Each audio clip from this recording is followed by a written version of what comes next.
Hi again, it's me, Cinnamon. I'm a professional in my early 20s, and today I'm filming my first paycheck budget for me of November. So let's just jump.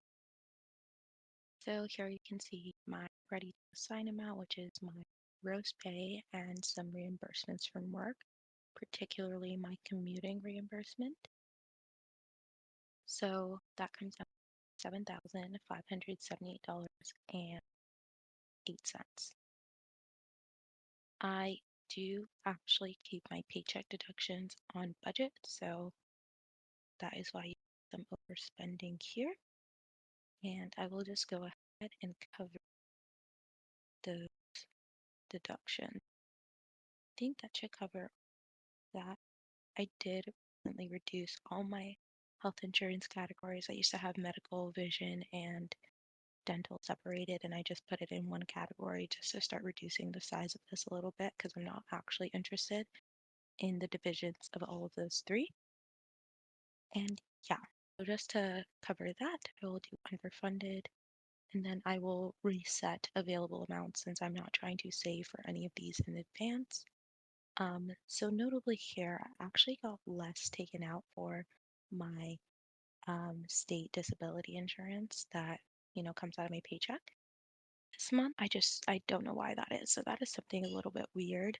I don't know if I've actually hit like the max limit yet, so it doesn't really make sense to me that less was taken out this paycheck, but it's not a big deal. Um, and also, as you can see, I have my HSA and 401k contributions here, and I seem to be right on track with my 401k and HSA towards maxing them out. I don't think I'll actually hit the official max of my HSA. It's like weird. I think I'll need a little bit into 2020. Let's see, what number do I have to? Yeah, I don't know. This is a little bit behind, but this is right on track, which is the thing I'm more concerned about since it is the higher. So after doing that, you can see how much is actually going to hit my checking account, which is $4,249.85. And that is what I'll be budgeting with today. My budgets, especially with my first paycheck, are pretty simple because I just need to focus on getting a month ahead and staying a month ahead. So I have to replenish my month ahead fund. And yeah, that takes away the bulk of my paycheck. Let's see how much I actually sent to my month ahead fund. So with this paycheck, I assigned $3,345.39 to my month ahead fund. And I had some remainder rollover from last month that brought me to $3,390.86 total that I need for next month. So that is covered. And I do have all the money I need in my sinking funds right now. So I'm just going to focus on moving forward with my investments. I know I need to put, let's see, I think I typically need to put, yeah, here it's easier to see the full number, $3,108.38 into my investments to hit my goals. But I don't have all of that. So let's just see what happens when I put this number. I will be overspent, which lets me know that for my next paycheck, I need to put $2,203.92 for next month or for next paycheck. Let's undo that and let's just assign everything I have left. So that's really it for my first paycheck. It's usually really simple. I just need to make sure I'm staying a month ahead and also make sure I'm going to hit my investing goals. With my next paycheck, I should be able to finish my investing goal for the month and then also work into my sinking funds. I do have holding amounts in my sinking funds and I have made some recent changes to my budget, so I did want to cover that in this video. So the first recent change I made to my budget is that I actually decided that I don't want to have cash back and interest from my high yield savings account go to my ready to assign anymore.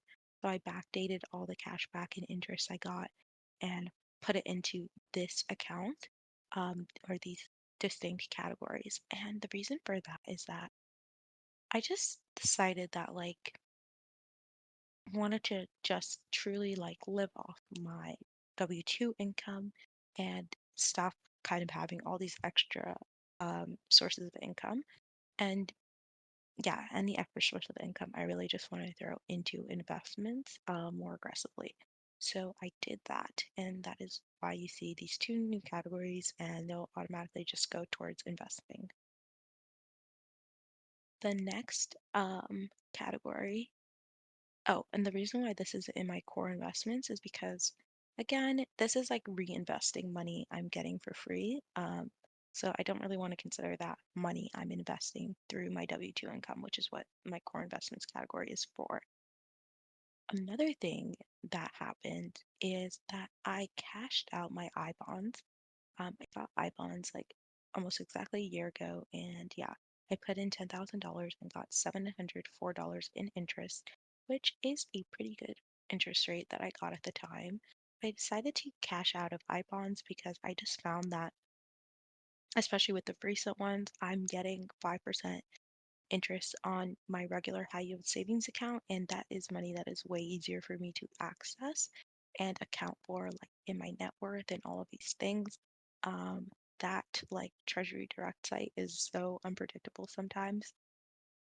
So and again, I can't like access it for a whole year. I mean, this I would have been able to access it um for over like anytime I want now because I had already hit the year mark, but it wasn't earning as much cash back, sorry, as much interest. It was going to start earning only 3%, 3.69% interest instead of the 5% I have in my high yield savings account.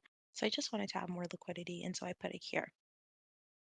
Now, one thing is, I just feel like the economy and everything is getting way more volatile, so I want to increase my emergency fund that I currently have from that is a 3 month emergency fund of $10,800 to a 6 month emergency fund.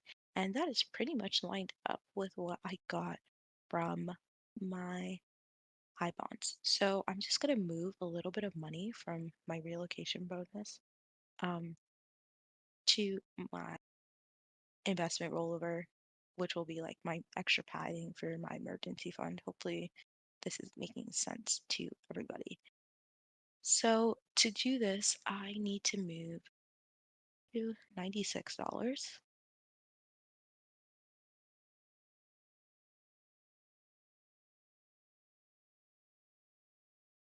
Oh, did I not do 96? Let's undo that.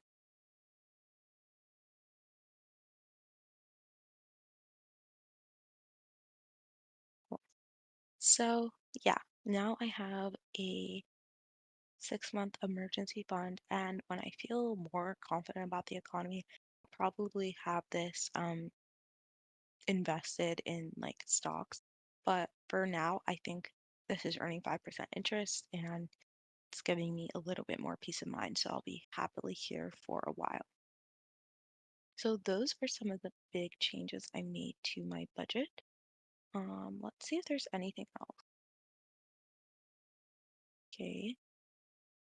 All right. So I actually worked on my 2024 yearly goals, and working on those yearly goals helped me get a lot of clarity on my what to do with my sinking fund holding. So first thing I'm going to do is that a goal for me is to learn how to drive. Um, I think I have 360 right now for like a Kindle and Audible, but I might actually like hold off on this and let's rearrange how I'm doing this because I haven't really found like any additional books that I want to read. I was reading a bunch and then like now I'm like, I don't know what I want to read. So I want to make this is still going to be 360, but the existing 360 here, I actually want to bring this up to 1200 for what I want for my driving lessons. That's fine. I will cover that overspending with my holding. So now I'm fully funded for my driving lessons for next year. And I can start them this year too if I really want to. And the last thing I want to do is start putting money into my surgery fund. And for that, I want to put $9,000. So I decided for sure I want to get the surgery in 2024. So that worked. Nope, I don't think I did that right. Because I decided for sure that I want to get the surgery in 2024, it only makes sense that I start actually moving the money there now. And with that done, business 90, this was actually a really good estimate for my initial startup cost. And let's see, now I want to add a date. And I will just add to, mm, I think let's just go for mid-year. 1, 2, 5, 6, I don't know. End of July feels, or end of June feels good. So I also 30% funded. How much would I need next month for this? Yeah, I would need $3,000 a month every month to be on track. Does that sound right? So that'd be 7 months to do $21,000. Yeah. I'm not going to be hitting that. I've a little bit of a spoiler for my goals video is that I'm only going to put 21 or $18,000 towards this.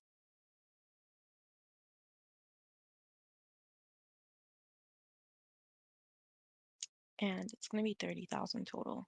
And I'm going to take on some debt. So that's a little bit of a spoiler for my next video. So now let's see what I need every month. Cool. I think I can make that work. And again, if I need to take on more debt for this, I will happily do so because it's just a priority for me next year. But at least now I have this actually written out. In my vacation, I do have some numbers I could put to these things, but I'll stop there. And let me cover my overspending for my driver's ed. Woo.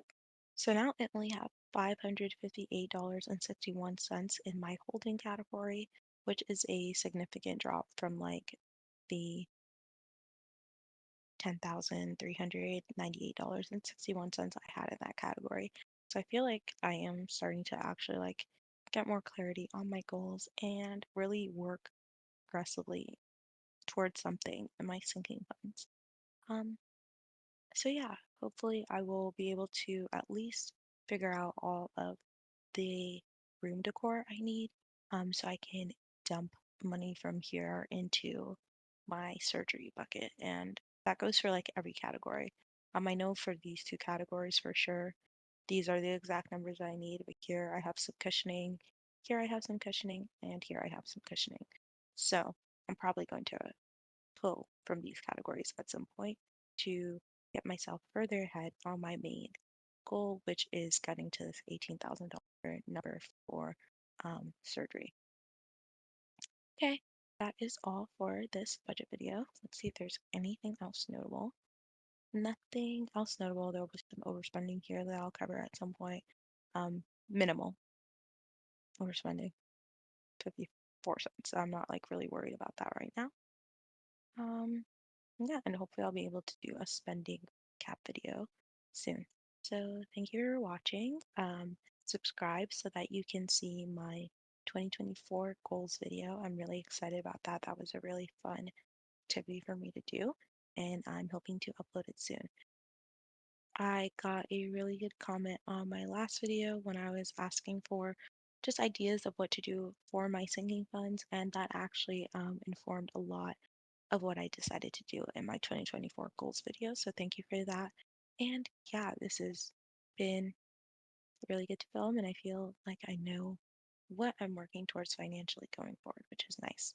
Oh, actually, I wanted to cover this whole thing.